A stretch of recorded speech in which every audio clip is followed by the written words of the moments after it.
everybody, I'm Ryan, and today we're going to talk about the modern metagame over the course of the last week, including some regional championships that happened last week, and like online data and all of that stuff kind of combined together. So this is a much more comprehensive metagame than we normally have, which is really exciting. So this is the modern metagame. At the very top, to nobody's surprise, is Grinding Station with 14.9% of the meta. In second, Boros Energy with 13.5%.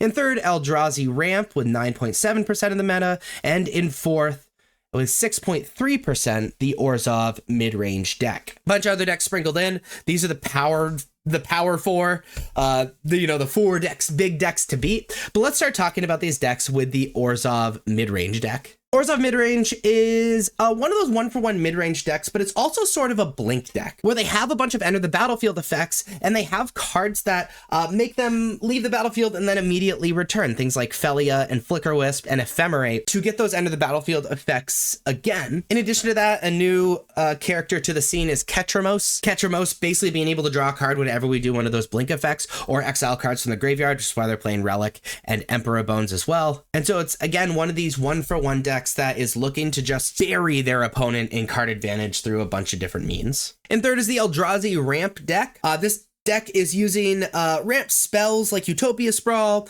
and Ancient Tomblands like Eldrazi Temple and Ugin's Labyrinth to get a ton of mana very, very quickly, and then cast these very powerful Eldrazi like Sowing Micah Spawn and Devourer of Destiny and Emrakul and Worldbreaker. Also, they're able to play Karn the Great Creator and have a card born alongside of it, plus with Kozilek's Command being a decent spot removal spell and doing a bunch of other great things for the deck, this deck becomes a lot more than just casting big dumb idiots. And second is Boros Boros Energy is your premier aggro deck of the format. It is attempting to put creatures onto the battlefield as fast as possible, while also capitalizing off life gain to get even more creatures off of Ocelot Pride, having a really sticky creature slash planeswalker in a Johnny Nikotl Pariah, and then kind of closing out the game with Flage. This deck does all those things on the back of some card advantage with Seasoned Pyromancer and Fable the Mirror Breaker, and removal spells like Static Prism and Galvanic Discharge. And then the most popular deck is the Grinding Station deck, the Breach deck. What this deck is attempting to do is put a bunch of artifacts into their graveyard and then eventually cast Underworld Breach while you have a Grinding Station onto the battlefield, and at least 3 cards in the graveyard and at least 1 artifact on the battlefield.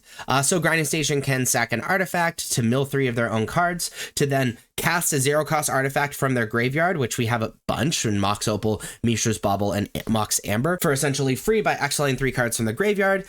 Eventually you'll want to do that with Mox Opal or Mox Amber to tap it for mana, and then rinse and repeat, sacrificing that 0-cost artifact over and over and over until you've milled your entire deck. And then these decks often have 2 ways to kill eventually, which is with Thassa's Oracle, or sometimes they do it with Grape Shot. It's an incredibly powerful and incredibly resilient combo deck, and it can kind of win totally out of nowhere, especially with all the dig and draw spells and crazy stuff that they got. But that is the modern metagame. If you like this video, please be sure to like and subscribe. Check me out on social media. Links are above me and in the description. Thank you so much for watching. I'll see you next time. Bye-bye.